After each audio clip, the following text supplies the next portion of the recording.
I'm focused on his spirit cause it keeps me from his fire. The Holy Ghost was with me, so my fear I leave behind. My sins were all diminished when he took that breath and died. And if you think I'ma give up on my God, the devil is a lie.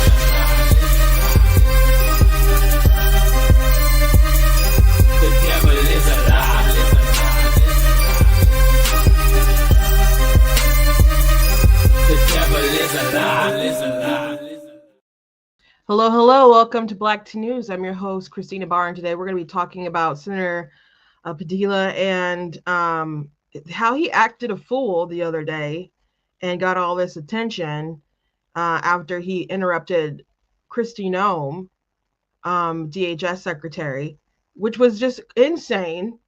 And my title is Democrats Think They're Better Than Everybody, because I'm just like, the amount of outrage they have for this situation, knowing that if the reverse happened to them, you know, people would arrest them or take them out or detain them, kick them out. Like, that's what would happen if you were pushing past security as you're being disruptive and like kind of coming at the stage while a cabinet member of the administration is speaking, knowing that there's high security risks, including the fact that the president's been targeted for assassination more than once. So it's just the ego, the arrogance, the lies, the blatant lies from the Dems that were really annoying. But then, like, a lot of his news cycle, I think, got ate up a bit because Israel decided to go ahead and bomb Iran, which I think is great. I know there's some people on the right who are upset about it. They're like, I'm not fighting for Israel's war. No one's asking you to, and they're doing the thing themselves. Very, very impressive strike. So we'll be talking about that. Also, I want to talk about, and I meant to talk about this yesterday, but I had a technical issue yesterday, so I couldn't stream.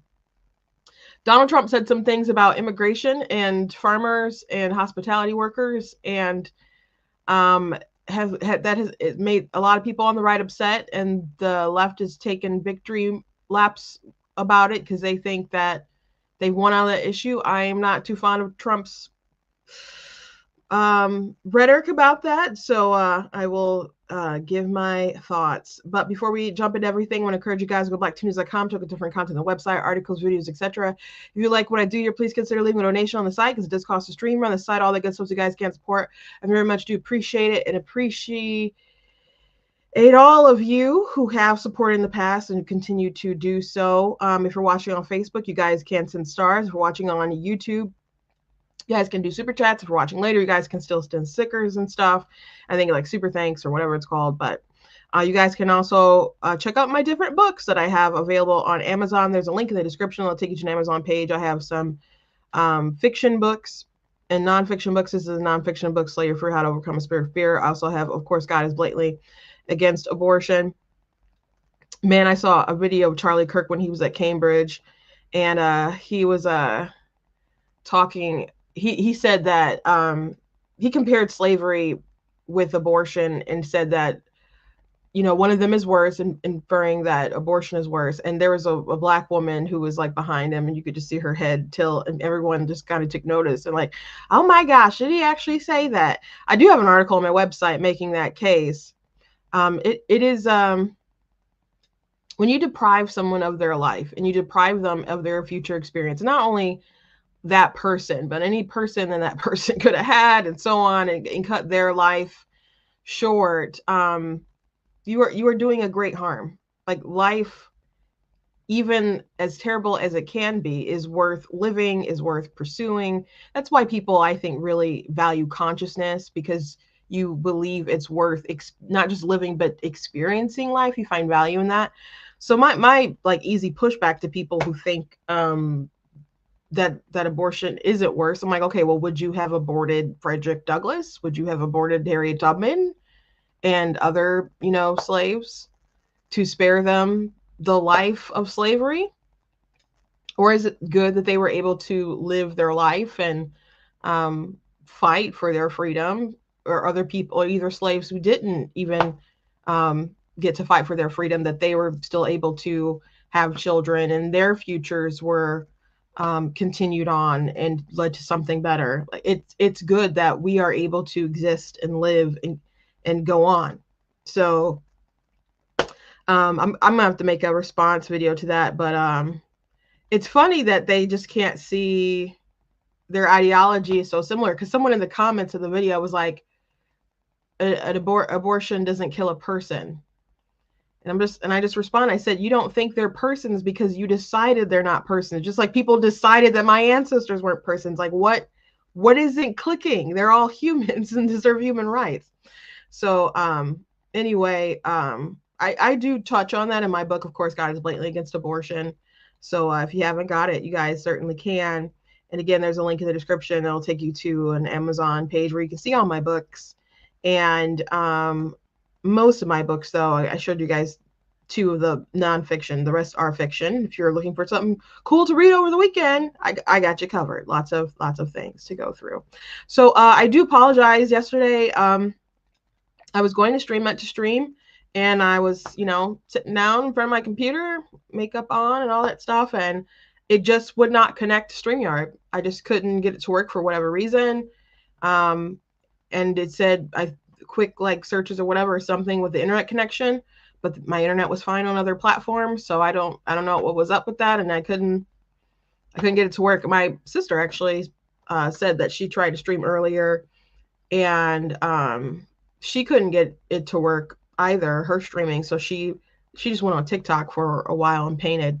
So I don't know what was going on. I don't know if it was our area, because she doesn't, this sister I'm talking about doesn't live in the same house. So it's not even like my specific Wi-Fi connection. I mean, unless it was an issue with T-Mobile. I don't, maybe it was an issue with StreamYard.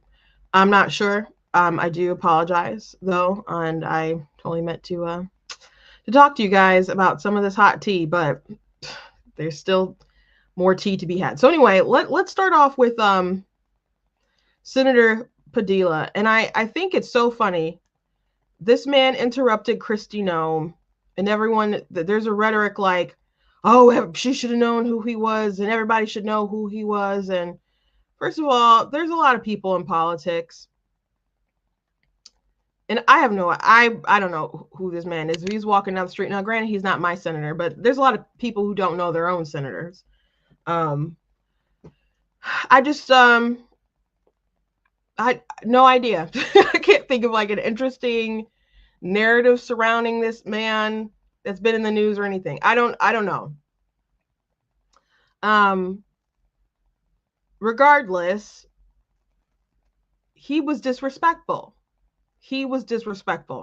Now you'll hear him say, or other people say, he had the audacity to ask a question, and that's how he put it, actually. And I'll show you guys some of the footage from different angles. And I just couldn't accept the rhetoric anymore. So I had the audacity to try to ask a question. I introduced myself. I'm Senator Alex Padilla, and I have a question. And it took all of maybe a second for multiple agents to forcibly remove me from the room, to pin me on the ground. Now, if you heard someone claim, yeah, I was at a press conference with the DHS Secretary, Kristi Noem, and she was, it wasn't a Q&A portion, just FYI. But he's like, I had the audacity to just ask a question, and I identified myself. Would you think, because I've been to press conferences with different politicians and so on.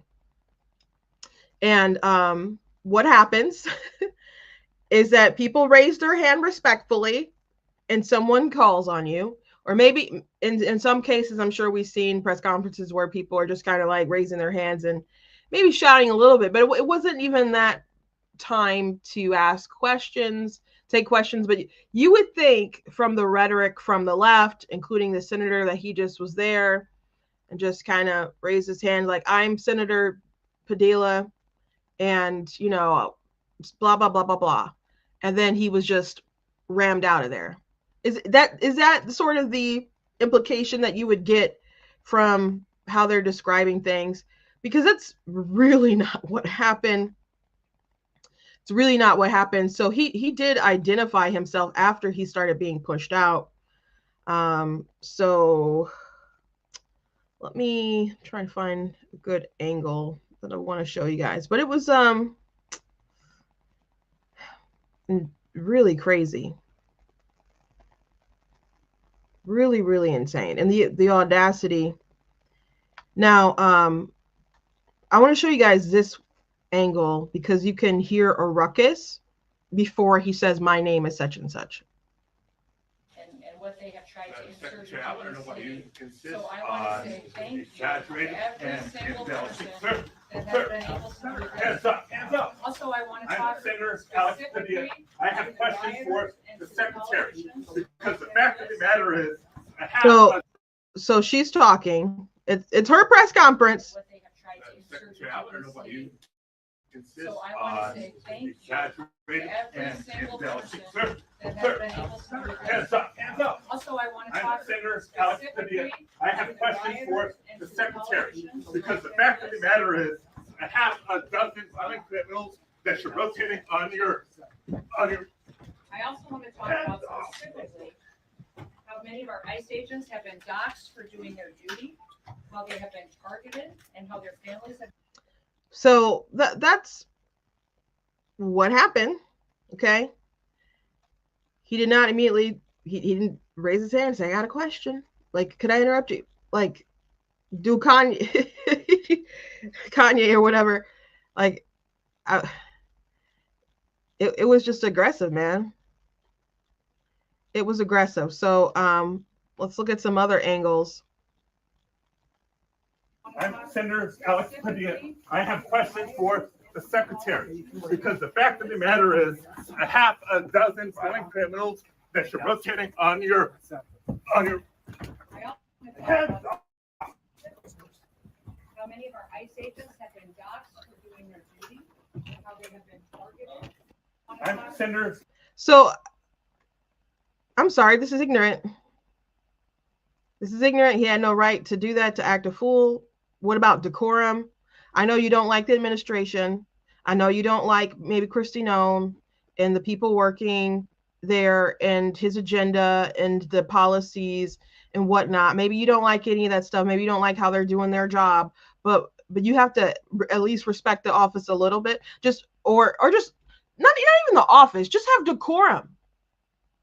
It's so rude. It's so rude to expect that you could just bust in there.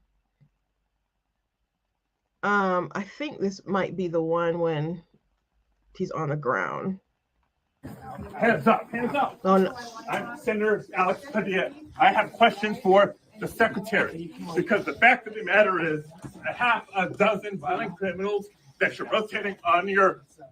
Okay, that's not when he's on the ground, but like you see how much he's pushing against these people and fighting them. He didn't. It's not like he calmly like walked out. This is a.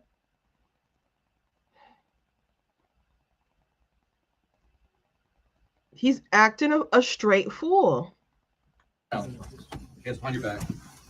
Hands behind your back. If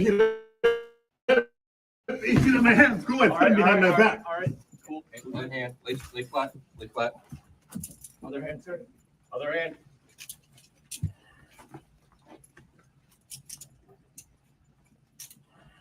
There's no recording allowed out here. I did not know. There's no recording allowed out here.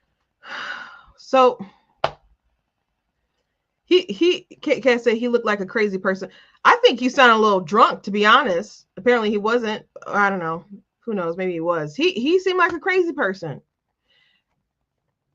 If you're the DHS secretary giving a press conference, and on top of that, let's be for real, she's a woman. Okay? She's a woman. If a dude is coming at you, she kept her cool, kept reading her script or whatever. Let Secret Service and those fake guys take care of it. Even if you are a senator, that doesn't mean you haven't snapped. That doesn't mean that you're not acting crazy. that doesn't mean that she's not in danger. Even if you are a senator, but you acted crazy before you got to that point. And what if anybody came in there and was like, I'm a senator, and they weren't, and they were lying? With everything happening so quickly, how are they supposed to know? And why does it matter? Why does it matter? You come in there, you keep coming forward, you're yelling, people are trying to get you in order, and you push back against these other guys. Are you crazy? No, but you wanted to cause a scene, and you got a scene. And this is so privileged. I don't love to use that language all the time, but it's so privileged. These Democrats, you hear them like, oh, arrest me, Trump. Oh, come at me, Tom Homan. Like, oh, okay, they had some of the Democrat governors, like Tim Walz and Kathy Hochul, the other day being questioned, and they're just like, oh, yeah, go ahead and arrest me. I remember 2020, and I didn't like, the BLM narrative and all that other stuff, but there were people who were convinced that if you called the police, they were going to die. You're going to die. And you know what? There's always a chance that an altercation could pop off. You never know if you get like a bad cop, a rookie, someone who's trigger happy, or just kind of skittish, and something happens and they have a firearm. And you could be dead, and it could be like, oh, honest mistake. Things kind of escalated.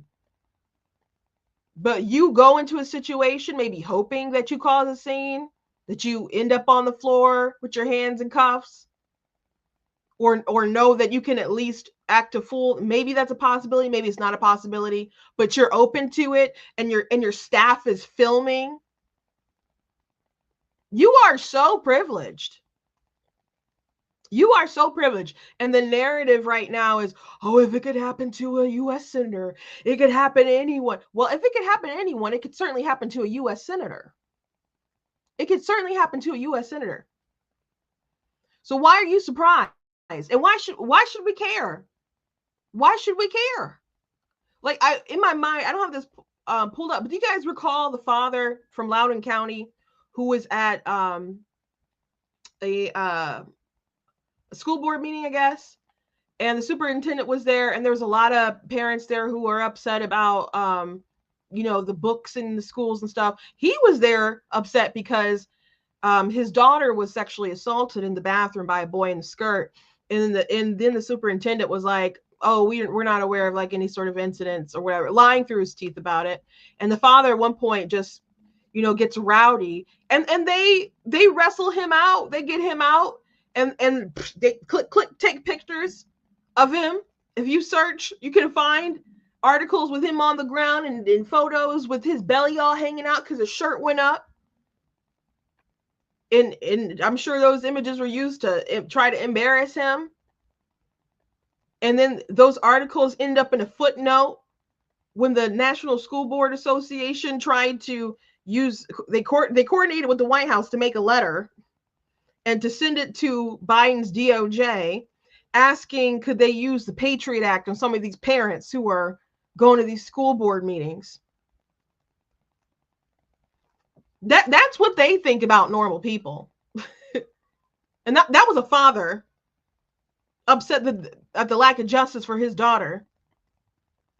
In this scenario, we're talking about a senator who couldn't shut up and wait his turn. And after all this, she went to go privately talk to him for about 15 minutes. But he wanted to act a fool in front of the cameras. That's what he wanted to do. That's what he wanted to do. It is so annoying. And Simone D. Sanders, she used to be a spokesperson for like Bernie Sanders, and she ended up working for the Biden administration. And then she had a show, maybe she has a show right now on MSNBC. But she speaks on there a lot. She said there is no both sides to this one, folks. The government is saying the senator lunged at the secretary and did not identify himself. We have video where we can see and hear the opposite. Why are you lying? We do have video. We do have video. We saw him lunging. We saw him fight off the folks. He was acting a fool before he identified himself. The struggle had already begun since then. The struggle had already begun since then. Why are you folks lying? I'm thinking about like pro-lifers who they had the government show up at their houses and arrest them in front of their kids. Or I know Ryan Kelly, he was a front runner for one point for the gubernatorial race. He was at the Capitol during January 6th. So they waited a while to come and arrest him. I don't know if they waited a while on purpose until he was the front runner to go and arrest him, but timing. And he's got a lot of kids, and they arrested him in front of his kids. And when people do wrong or whatever, like, you get detained or whatever. But they could have handled that in a different situation. But I'm just saying, they're willing to do all that stuff to people, and they just expect a senator should be able to interrupt a cabinet secretary member when there are folks out there who want to murder them, and they're just be like, oh, just let the crazy man go. Let him do his thing. He's cooking. Normal people don't get this sort of privilege. I mean, unless they're, repping for the Dems or whatever, then they think they should be able to do whatever. I saw someone, because the senator claimed that when he went in the building that they knew who he was, that he had identified himself, and there was a press conference and he wanted to go in, and they let him in. I'm sure they didn't expect him to go crazy or whatever, but so they're like, oh no, people knew he was identified the whole time. Trump cooked this up. This is Trump's plan. Oh my gosh. They're trying to set this up to do martial law and all kinds of conspiracies, man. And so I saw a comment, and it was serious. And they're like, can you imagine someone inviting you in, and the police and the authorities like letting you in and opening the doors, and then detaining you afterwards after letting you in? And at first, when I was reading it, I thought it was they were like being ironic, or they were trying to point to January 6th and as for a comparison, to do like a whataboutism. But no, they were serious, and it just didn't dawn on them. Like with January 6th, and there were people were rioting and acting crazy, and were violent and rightfully arrested. Okay, but there were some people who were let in. Now, I could also argue that there were so many people that it was probably safer for a lot of the Capitol folks to not fight some of them off, and to just let some people in, especially because other people were breaking windows and had flagpoles and were beating folks. So, it was a riot. I'm not going to say that it wasn't. It smelled like a setup a mile away, guys. You guys got to have better discernment in life. But there were people, they're like, they opened the doors, they let us around. Like, what do you mean I'm going to jail? So you don't think you just being handcuffed a little bit after you acted crazy is reasonable?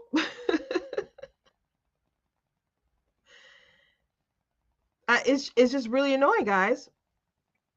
It's really insane. And then there's people saying, oh, this is just a sign that Trump is a dictator, and oh my gosh, and what would they do to normal people? And it's funny, like where's all the rhetoric of no one is above the law? Like all these things that he used to tweet. No one is above the law. Share if you agree.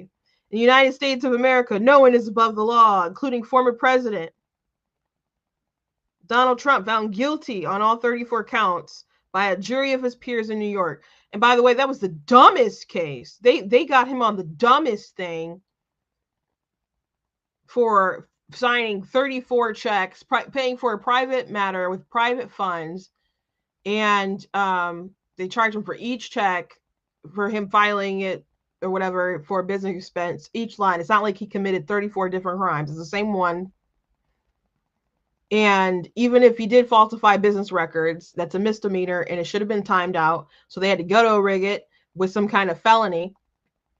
And the felony is supposed to be, they're claiming that he was supposed to file those as campaign expenses because it was in pursuit of trying to keep things from the American people so he could win an election. I'm like, that is not a crime. If that's a crime, there's a lot of people who need to go to jail. I don't think we'd have politicians.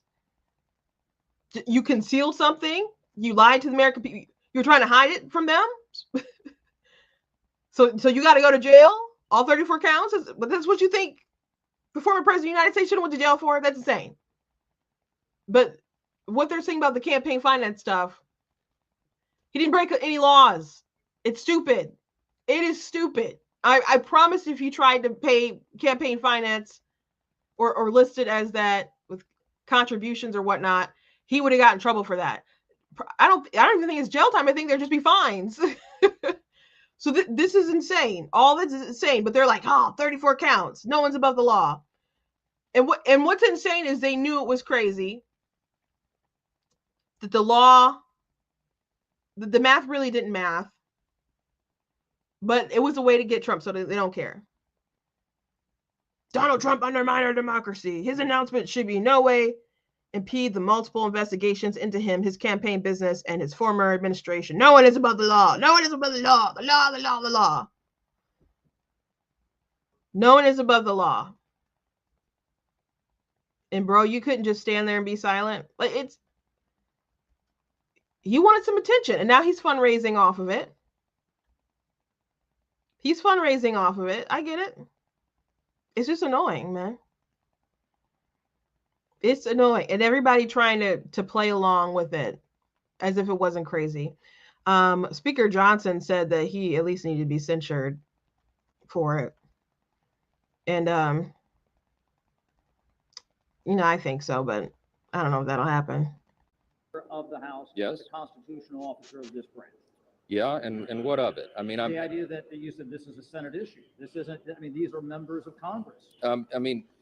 Yeah, but the Senate does its disciplinary actions over there, and we do ours over here. We have a certain set of measures, as you all know, and it ranges from censure to removal from committees to ultimately expulsion from the body. And do you support that for the senator? It's not my decision to make. I'm not in that chamber, but I do think that it merits immediate attention by their colleagues over there, and that they need. I think that behavior at a minimum is it rises to the level of a censure. I think there needs to be a message sent by the body as a whole that is not what we are going to do. That's not how we're going to act. We're not going to have branches fighting physically and having senators charging cabinet secretaries. We got to. Of the House. Yes.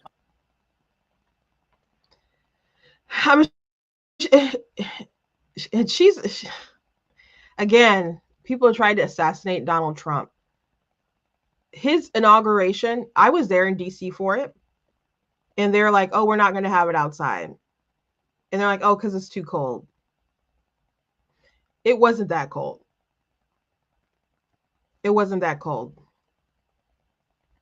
That's not why they did it. They were concerned. There were security concerns. That's why they did not have it outside. They're concerned about that man's life. Again. So no, I don't think we should tolerate crazy senator charging a cabinet secretary. And not just a cabinet secretary, but she's a woman too. A dude just charging at a woman. And I don't mean he was going to knock her down, but everything is happening so fast and you hear just yelling and at the press conference, like, why wouldn't you be concerned? Why wouldn't you be concerned? So them saying, if it can happen to the senator, it can happen to everybody. Again, if it can happen to anybody, it can happen to a senator. Got a comment here. It was to get on video. It seems like it was planned, a planned setup move, and I'm sure it was, because his staff was there. They had their phones out or whatever. it was clearly you know, something so he could fundraise off. The Democrats are like, arrest me, arrest me. They love it. They love the attention. They love it. They love it. They being loud and performative. That's how they fight back, because they can't win on policy, so they're just being very performative. But people set up situations like that all the time. I can tell you a quick story. So my sister ran for chair of the Michigan Republican Party back in 2019, and I ran her her campaign. And so she ran against Laura Cox, who was a state, she ran for state senate. She didn't win that seat, but she was a state rep. She was also the wife of Mike Cox. Mike Cox was a former attorney general of the state who's apparently running for governor right now. But her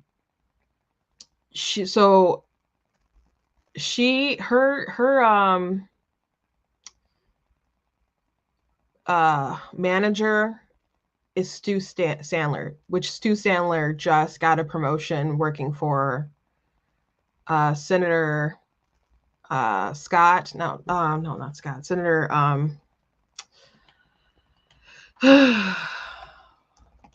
Rick Scott. It is. Yeah, I think it's Rick Scott.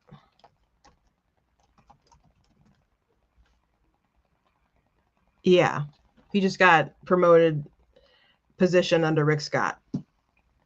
So anyway, he had some pretty nasty tactics. He's been involved with a lot of races, but they moved. There was a lot of people who were considering running for the race, and they got pushed out, forced out, whatever.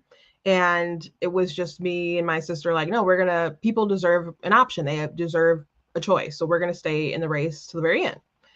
And the people will get to decide. And so they did some pretty dirty tactics, running different news stuff.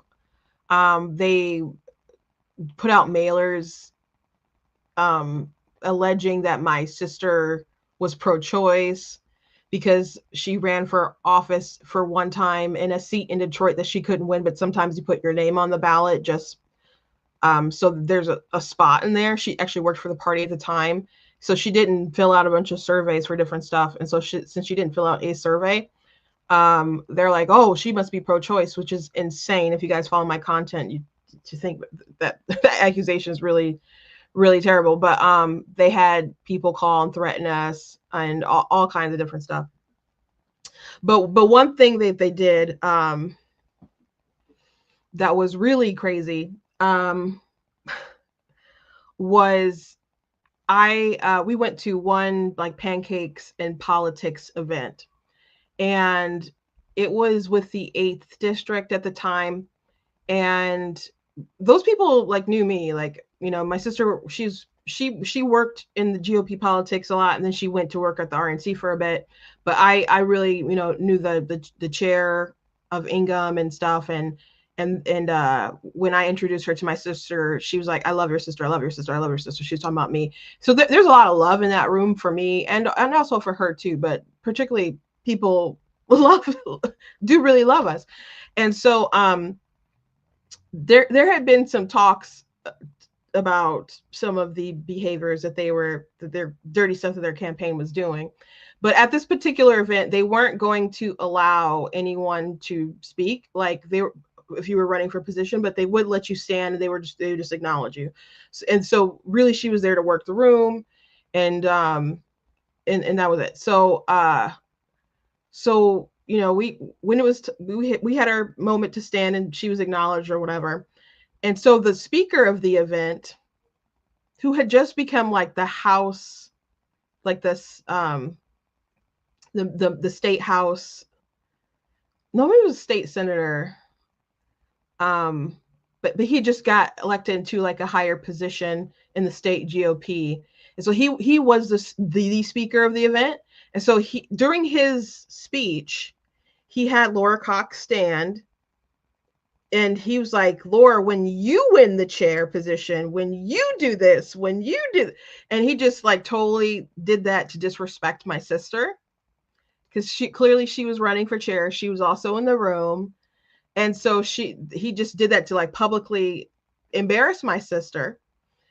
And someone who worked on their team, their staff, they were right there positioned with a camera on my sister, like trying to get her reaction. So they would do things, I think, to really push to see if they could get a reaction from her. But she was just like cool, sat there cool, didn't make any kind of faces and stuff. This might sound terrible, but because we're Black, I think they were banking on trying to make us intimidating, to try to force a little bit of that ghetto out, I think. Even one of the mailers that they had, she had, they went on her Facebook and got a picture with braids. And she was like making like a cute little face like that. And that's what they decided to put on mailers to attack her, which is one of her favorite photos. Like she thinks it's cute, but I think they were trying to build up this idea of like, ooh, do you want that ratchet Black girl? That's what it just kind of seemed like, the little stuff that they were doing. So she was really cool while they were trying to publicly embarrass her. But I'll never forget when it was going on. There was Tammy Carlone in front of me at the next table, but she was sitting right in front of me. And Tammy had run for school board. And so Tammy, she just slowly turned around. Like her mouth was dropped. She was totally shocked at how they treated us. So anyway, when it was over, we just laughed about it, because I'm like, that was so high school. That was so catty. And they acted like that. It was really unprofessional. People could see right through it. And people didn't like it. And it was so foolish to do it in a room where people knew us. Knew us, respected us, and as I said, loved us. And then they had also got they got a ton of people to like endorse them right out the gate. And one person who endorsed, who I'm surprised at first that they endorsed, I told them at the beginning of the event that how we were threatening other stuff. And I don't know how much she believed it, but after they pulled that stunt, she was like, oh my gosh, they're doing really a lot of underhanded stuff. So she didn't retract her public endorsement, but I know that she supported it. So if you're wondering how that story ended with the election, I'll have, maybe one day I'll go into like the longer story again. But this was at the time when Ronna was the RNC chair, and Trump didn't weigh in it, but Brad Parscale was still the his campaign manager. I'm not campaign manager, but was he the manager at the time for the camp? Well, maybe I can't remember what position he had at the time, but Brad Parscale had endorsed Laura. So they were really trying to get her to win. And really, that didn't have anything to do with Trump. That had to do with like another player who they were all kind of connected with. And I'll have to go into that like a different time. So they had really underestimated us, and they had got word of a poll that my sister was going to win. So that morning they were scrambling, and Ronna McDaniel, who was the RNC chair at the time, who used to be my boss, used to be Gina's boss, she was actually on the floor that day whipping votes, saying, this is who Trump wants. This is who he wants. You got to vote this way. And even with that, we like barely lost. So everybody who basically like we were from the same part of the state, us and Laura Cox. Everybody who basically knew us, like knew of her and Gina, they decided to pick Gina. They decided to pick my sister. But there were some big districts that we didn't have like just a lot of time to get around, who kind of listened more to like establishment stuff. So they kind of went with Laura, and then a really big district was like the 10th district, and they cut a deal with them, so they ended up going their way, but they barely won that. And if Ronna hadn't been like on the floor that day, my sister would have been the chair of the Republican Party. But it was a really crazy experience. But anyway, I told that to say I'm well aware of shenanigans that campaigns will do and how they'll set stuff up to get a viral moment, because they constantly did stuff like that. Like there was another time my sister went to an event, and a congressperson at the time just got up and was like, I'm voting for Laura. Laura's a person I endorse, etc. Didn't even like take a moment to even talk to my sister. And they would just really set up and do stuff to really undermine her. And that was fine, I guess. Because again, we almost won. It's a really kind of an exciting story, at least for me, thinking about all the stuff that happened. But someone was like, had told my sister, she's like, don't y'all know that y'all getting in the water with sharks? And so my sister told me that. She's like, they said we're getting in the water with sharks. And I just looked her dead in her eye and said, sharks are killed every day. So, yeah. that was my story. But anyway, maybe I'll go through the whole thing another day. But yeah, they were nuts. Anyway, let's move on. Let's talk about this strike with Israel conducting the strike in Iran. Now, what's interesting after October the 7th, how horrific it was, and them planning, they began the midst of their plans. Maybe I said this at the time on air. I can't remember, excuse me.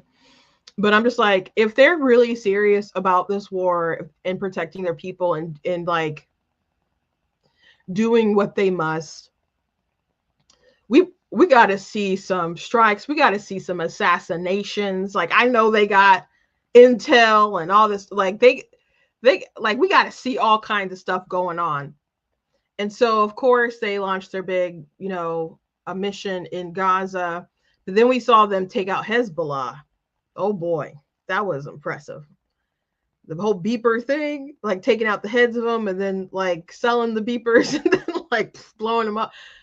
That was really good on their part. And they really, really continued to flex their muscles to the region to show that they cannot be messed with. So Iran, we've been concerned for a long time about them getting nuclear weapons. By the way, I remember being a kid and my dad talking about Iran and how radical they were in their ideology. I mean, they do chant like death to America. It's like they're not only a threat to Israel, but they have evil intentions for all their enemies, and we are also an enemy.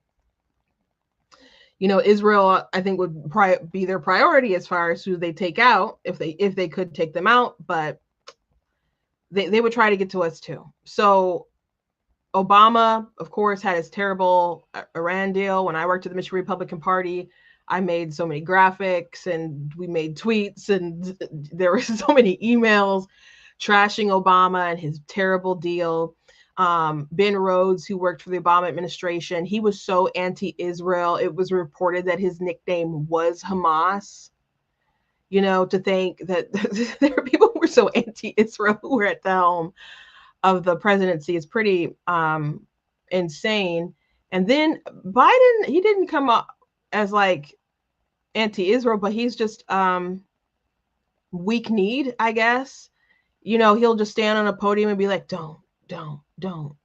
And then there are you know, straddling the fence with like trying to appease, I don't know, their Muslim base in Michigan, which didn't end up really supporting him that much, not to the degree that they need him to. And so they slow walked a lot of things in regard, you know, held up Israel with some stuff and just had really mixed messaging that didn't project strength and real support, in my opinion. But it wasn't condemnation. So they just, you know, were floating in the middle, and they didn't appease Jews and they didn't appease the Muslims, and everybody was mad. But Trump got back in, right? And that was good for Israel. That was bad for Hamas and other people.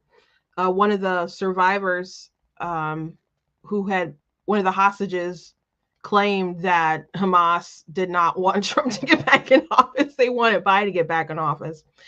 But anyway, Iran, who sponsors and has a lot of these terror proxies, it would just be bad if they got a nuclear weapon. And they've been aiming for that for a long time. And there was some messaging that was very odd coming out of the Trump administration, with some people negotiating things with Iran. And we heard some different news reports that were troubling, to be honest, whether they were going to try to capitulate to Iran and basically have an Obama-Iran deal 2.0. And I don't know how much of that is Trump having some incompetent people that have contrary motives to his agenda, and they're trying to push him, because there have been different leaks. There's been different narratives that have been pushed by, like, you know, Tucker Carlson, other folks like that, that are like appeasing to Iran. So there were different questions about that, but now people are trying to look at, was all that incompetence, or not all that, but was some of that incompetence and people having like kind of a different goal, I guess, a different mindset about foreign policy and how we should proceed, bumping up against, you know, what Trump has really been saying for a long time, like Iran can't get a bomb and so on? Or was some of that really Trump playing 4D chess? Because Trump, he's saying that he tried to, or some people are saying that he was trying to extend every measure for like for diplomacy before this option was engaged. But Iran was stringing them along, but I don't know how much Trump was stringing them along, because it kind of seems like they were stringing them along too, and kind of leaking and giving the impression that they were pushing Israel back or trying to discourage them from going ahead with the strike. So they were complacent and not ready when Israel launched the strike. You know, even different things in Israel, they were, I guess, didn't think that they would launch a strike because Bibi's son was going to get married, and they didn't think that it would happen until after that anyway. So, I mean, Trump and Israel, like, they were supposed to have like different meetings, even still, and they held different leaders up as they would move forward with the strike. So I don't know how much of it is 4D chess with Trump playing a game with Iran, but I do know that now it's 62 days, but yesterday was 61 days ago. Donald Trump said, in 60 days, like basically we got 60 days or bad things are going to happen. And on day 61, Israel launched their strike. So it's pretty incredible. I think some of the things that they did, like they actually were able to build places to destroy, to launch like different drones within Iran. It makes me concerned that China, like, what if people do that kind of stuff in the US? We need to look and see what's going on with so many Chinese nationals here. especially with the buying of farmland. I don't want to one day look up and there's all these drones that are attacking us. But they kill a lot of people. Iran's chief of general staff, commander-in-chief of the IRGC, commander of the IRGC's aerospace forces, heads of the nuclear program, just took out a lot of folks. Someone said, imagine if this happened in one night. The chairman of Joint Chiefs, the head of the Special Operations Command, the commander of the U.S. Space Command, the administrator of the National Nuclear Security Administration, and the director of DARPA had all been taken out. Like, that's the equivalent. That's when all this stuff started to kind of go down, and they've continued striking. They're going to be doing that in the next couple of days. And then they're not getting support from, like, the Lebanese government was like, we don't really want Hezbollah to do stuff. So Iran seems to be taking it on the chin alone in this. And there have been people who've said if they strike, I didn't expect that the U.S. would get involved, or it would be our troops doing something. My opinion was always let Israel do it and be like, oh, it wasn't us. That was always my opinion. And that's what's happened. Like, oh, well, we knew about it. It wasn't us, though. We didn't strike them. It was them. It was Israel. Israel's a sovereign nation. They can do what they want. But, if don't touch us, because you'll die. Well, And they've just been, like, obliterated. So Trump, this is one of the things that he said. I gave Iran chance after chance to make a deal. I told them in the strongest of words to just do it. But no matter how hard they tried, no matter how close they got, they just couldn't get it done. I told them it would be much worse than anything they know, anticipated, or were told. The United States makes the best and most lethal military equipment anywhere in the world, by far. And that Israel has a lot of it, which with much more to come. And they know how to use it. Certain Iranian hardliners spoke bravely, but they didn't know what was about to happen. They are all dead now. It's just like a big MAGA energy, man. They're all dead now. I warned them, but now they're dead. It will only get worse. There has already been great death and destruction, but there is still time to make the slaughter. With the next already planned attacks being even more brutal, come to an end. Iran must make a deal before there is nothing left and save what was once known as the Iranian Empire. No more death, no more destruction. Just do it before it is too late. God bless you all.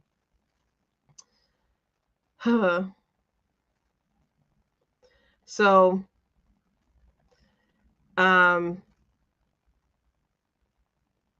they're aware that Israel was going to do it, and it's a good thing, guys. They don't need to have a nuke.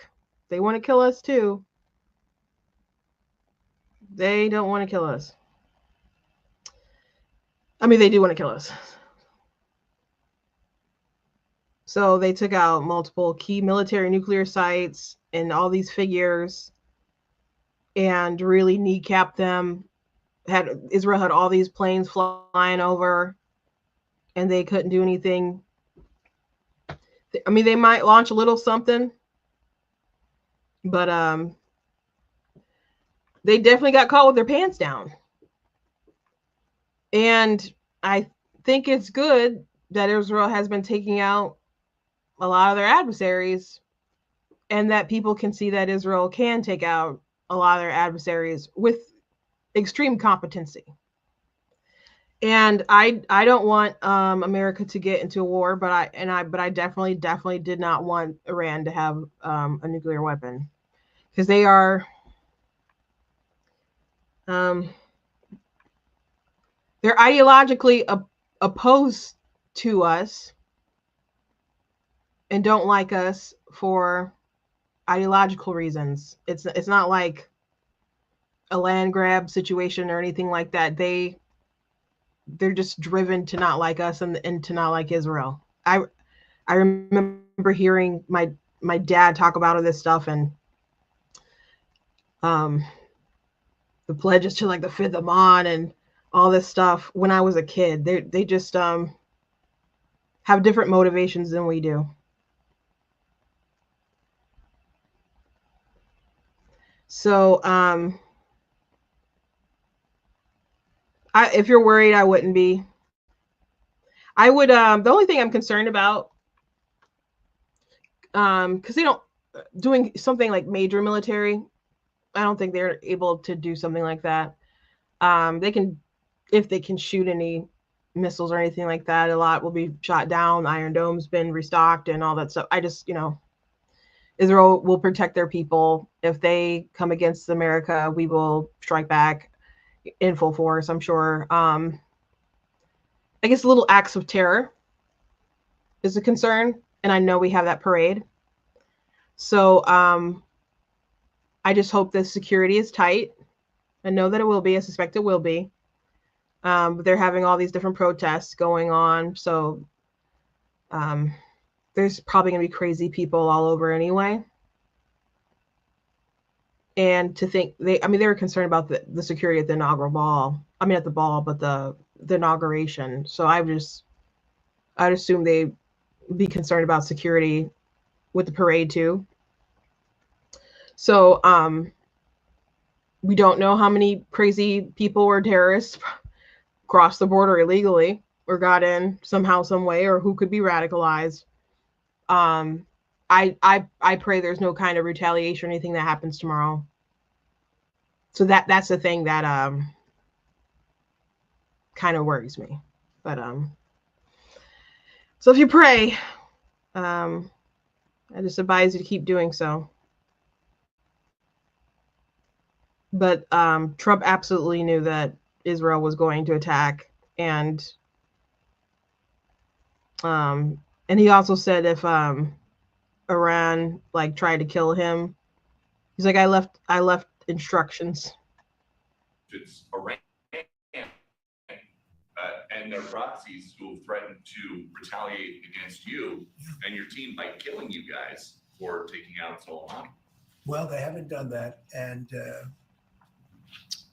that would be a terrible thing for them to do. Not because of me. If they did that, they would be obliterated. That'd be the end. I've left instructions. If they do it, they get obliterated. There won't be anything left. And they shouldn't be able to do it. And Biden should have said that, but he never did. I don't know why, lack of intelligence, perhaps. But he never said it. If that happens to a leader or close to a leader, frankly, if you had other people involved also, you would call for total obliteration of a state that did it. That would include Iran. So I'm sorry. So, do you guys recall when Trump was running in like 2015, 2016? And I'm sure he's repeated this stuff like since then, but he would tell stories about different generals being on TV. He's like, why are these generals on TV? I wouldn't want my generals on TV, like telling plans or whatever. He's like, I don't want them to tell plans, et cetera, et cetera. Basically he wants you to find out when you're being killed, when something is going on, no kind of, preemptive announcement. So that I think of that because it does seem like the Trump White House engaged in a disinformation campaign when it came to Iran. And I wonder, and there was all kinds of different leaks. I wonder how much they were using it to their benefit, or how many people are just out the loop who are maliciously leaking stuff. But the sort of rhetoric that would arise from like Tucker Carlson, those kind of folks, help to kind of lull Iran into a state of complacency or whatever. So Trump does some things I really don't like sometimes, but it seems like the old man's got some plans. Like I was listening to Ben talk about this earlier. He's like, I'm not someone who normally engages in the Trump 4D chess stuff, but this kind of seems like it was Trump 4D chess stuff. Like the conversations, like, oh, he's trying to get Netanyahu to back down and stuff, and that doesn't seem like that was the case. That doesn't seem like that was the case. They wanted to build enough plausible deniability, but they knew he knows that Iran can't have a nuke or shouldn't have a nuke. So anyway, good on Israel. You cannot like him, but I certainly don't like Iran for sure. Last thing I want to talk about before I let you guys go is that Trump had made some folks pretty upset the other day, and Gavin Newsom took a victory lap over a tweet that he had put out regarding farmers. And let me see, I got it right here. Our great farmers and people in the hotel and leisure business have been stating that our very aggressive policy on immigration is taking very good long-time workers away from them, with those jobs being almost impossible to replace. In many cases, the criminals allowed into our country by the very stupid Biden open borders policy are applying for those jobs. This is not good. We must protect our farmers, but get the criminals out of the USA. Changes are coming. So folks are like, bro, we want you to deport people. Like, what is this rhetoric about? Like, what do you plan to do? And so there was a lot of speculation, and then he was asked about it. And then he basically reiterated the same thing. Let me see. I think I tweeted it out. And I don't know what his ultimate plan is going to be regarding this issue. I'm not an amnesty fan. I don't think I think offering, I'm not saying that's going to be the conclusion that he comes to and what he offers, but he did float that around in his first term. And people did bring that up in the primary, that he got soft on that issue and floated that around, that possibility around. I don't like rewarding the bad behavior, and I think that incentivizes bad behavior, and people are concerned about the long-term repercussions. Like, they're like, Reagan did all this amnesty and now, California's blue. So I just I don't like it if that's the route that it's going. And I also don't like the rhetoric and the reasoning. Let me play what he said and then do some more commentary. Today about farmers. Our farmers are being hurt badly by, they have very good workers. They've worked for them for 20 years. They're not citizens, but they've turned out to be, great. And we're going to have to do something about that. We can't take farmers and take all their people and send them back because they don't have maybe what they're supposed to have, maybe not. And you know what's going to happen and what is happening? They get rid of some of the people because, you go into a farm and you look and people they've been there for 20, 25 years and they've worked great and the owner of the farm loves them and everything else. And then you're supposed to throw them out. And you know what happens? They end up hiring the people, the criminals that have come in, the murderers from prisons and everything else. So we're going to have an order on that pretty soon, I think. We can't do that to our farmers and leisure too, hotels. We're going to have to use a lot of common sense on that. Okay, so when there'd be the conversations of we got to deport people, how many times have you guys seen videos of Democrats say, oh, if you deport these folks, who are going to pick your crops? Who's going to clean your toilets? Like, that's what Kelly Osbourne famously said some years ago. And people are like, oh, how dare you say that? That's so, racist or whatever. She's like, no, as she specifically said, who's going to clean your toilet, Donald Trump, is what she said. And he's here saying that, oh gosh, these people are needed to pick the crops and clean the toilets and change the bed sheets in the hotels and stuff. And so what, the rhetoric that we've been mocking Democrats for, because when they would say those things, the reply as of late has been, so you want your low wage slaves? Is that what you're saying? Like, oh, you want so their rhetoric is correct, and he's like, they've been hurt very badly by the what your policies, what your administration is acting like, because you're admitting that, and now you want to do what, an executive order to figure that out. It's, I don't know. I think the tweet was unnecessary, and he could have just probably tried to work out a good policy in his mind or with his staff, and then presented some kind of solution that would work for folks. But you could argue, I mean, people will say like, oh, pay enough money and other folks will do it. People push back and say, no, there's a lot of folks who just don't want to do that hard labor.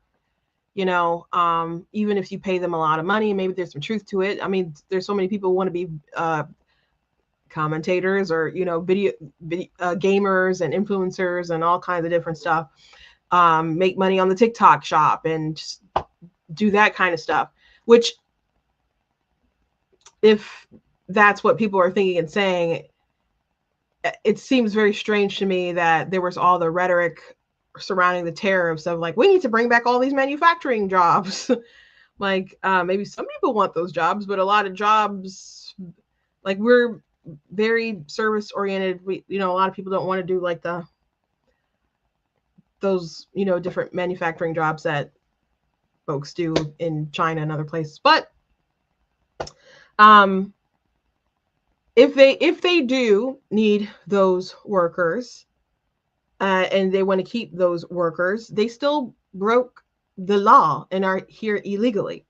So let's say you want to give them some visas, certainly no amnesty. I will not be happy with any outcome that ends with amnesty. I don't think anyone who's crossed the border illegally should be really offered that option, I think. Unless you were toted here by an adult or something. And that's still kind of rewarding bad behavior. Okay. I will not be happy with amnesty if that is the policy ends up going with. If you want to vet all these people and not just be like, oh, the farmer said they're good, just leave them alone. If you want to vet them and give them a work visa, okay. I still think they should pay a fine. I still think they should pay a fine or something. Maybe for as long as I don't know. They should definitely pay a fine.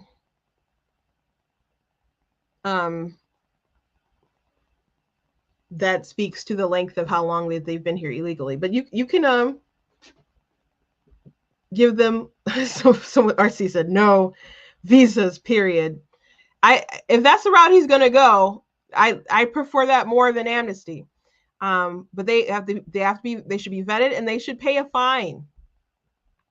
They should pay a fine. Now, I'm not sure if they're going to want to do that, and you could garnish their wages. And once you start, so they can pay the fine or are forced to pay the fine. And if you start doing that, I don't know if they'll want to legitimize themselves, because a lot of people are paid under the table. So I don't know what they're going to come up with. And their policy could just be like, we're gonna leave them alone and turn a blind eye to look at other folks. Now, frankly, I would think that there's so many people who just came across the border that they'd be like, the last ones in would be kind of the first ones out. But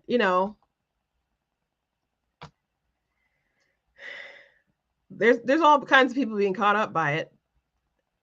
And again, I don't want to incentivize bad behavior. If you came over here legally, you can self-deport. And you know what?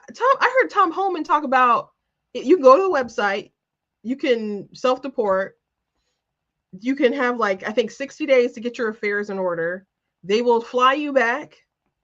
I guess they'll fly you back one way or another if you are if they deport you, but they'll fly you back and they'll give you some money to get on your feet. I'm like, what the heck? I'm like, well, I need to be deported to Florida. Like, where do I sign up to be deported to Florida with a little spending money? Like, where do I sign up for that? But I think other options, though, if they're so concerned, about who will work these jobs. Like, well, we need people to do farming stuff. I think that's a very important job. If I don't know, he could offer grants for college or some loan forgiveness. Like, this is the backbone of the American economy. We need people to pick these crops, etc., etc. He's used to throwing subsidies at them, but not, oh, well, it's really sad they've been here for a long time. That doesn't mean that they didn't commit a crime in Mexico and then fled here and then started a new life. That doesn't mean they didn't. Just because they've known it for a long time, sir. So anyway, MAGA. So there's been some MAGA folks who have really been upset. I heard Ben Shapiro's commentary on this. I thought it was so kind of weak. He's like, well, did you guys really think that Trump was going to round up everybody?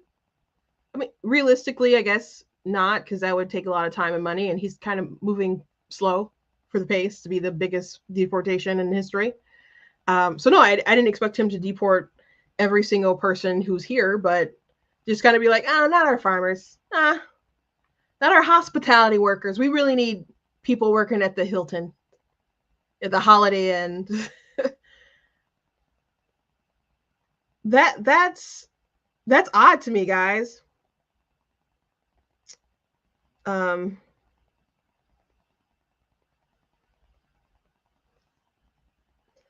looking at some of your comments.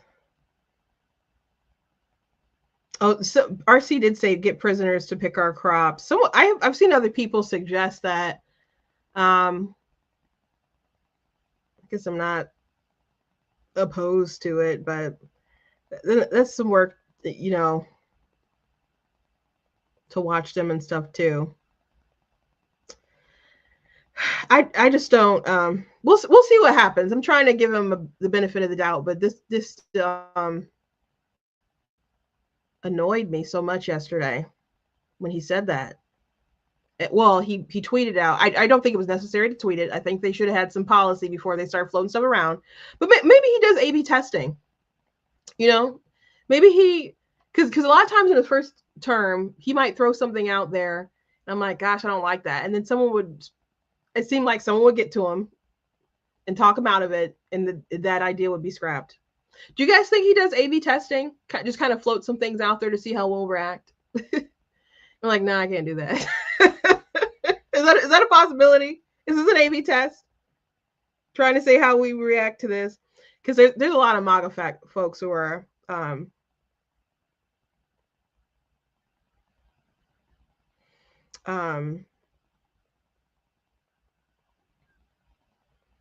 who are really upset about this. And I understand. There was also a story about someone who worked like a landscaping. They had a landscaping company, and their guys went out to lunch, and I guess immigrations came and got them while they're out to lunch, and so like 12 of his workers are gone, and he was like crying and upset about it, and somebody retweeted it and was like, "Oh, you can miss me with that, because my family had like a business where they did landscaping, and it was so hard to compete with people who will hire folks under the table or hire illegals or criminals under the table or whatever." And that's true. Like I told the story sometime last year, but my sister had an Uber driver. He had a landscaping company, but he has to do other stuff too, because it's hard for him to keep work and get jobs because he's competing with so many people who've come over illegally. So when I back when my family lived in the burbs all together, my brother we had a pretty big yard and backyard and stuff. My brother didn't want to cut the grass. My dad certainly wasn't going to cut the grass, and his daughters weren't going to do it. So there were some kids in college who had started a landscaping company, and they would come over on their big mower, the ones that you drive, and they would do our grass every week. And we would pay them, and that helped them get through college. There's folks who will do this stuff. Especially if the incentives are high enough, not just wages, but you can do other stuff too. But we'll have to see. We'll have to see.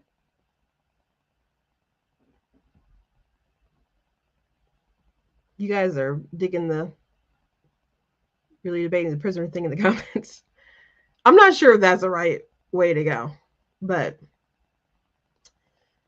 there's a lot of folks here, man, and we're competing for the different jobs. But Trump's rhetoric is just like the Democrats. I don't know how you get away from that. And if you could argue that for the farmers and the hospitality, you can argue that for other businesses and stuff too. So anyway, thank you guys for joining me. And another thing that sucks is that Gavin Newsom heard that and read that tweet, and he's like, "Oh, we're winning. Trump's backing away from immigration." Oh, so I don't like it. And on a side note, there was a judge who tried to rule that Trump couldn't control the National Guard, and the Democrats were celebrating. That got overturned in like an hour because it's so ridiculous. He's the commander in chief, guys. It's so ridiculous. The Democrats and these judges just trying to undermine the president any turn. Anyway, thank you guys for joining me. Please go to blackteens.com, check out different content, the website, articles, videos, etc. If you like what I do here, please consider leaving a donation on the site because this costs a stream, run the site, all that good stuff. So you guys can support. I very much appreciate it and appreciate you guys. You guys can also check out different merch that's available on the website as well. So you guys can go ahead and check that out. I got some pro-life shirts. I got some mugs and so on, and other shirts as well. And you guys can check out some of my books I have available. I have a link in the description. I'll take you to an Amazon page where you guys can check out some of my stuff. I have mostly nonfiction, but mostly fiction, but I do have some nonfiction books. So go ahead and see what I got. Hope you like it. God bless you guys. And I will see you on Monday.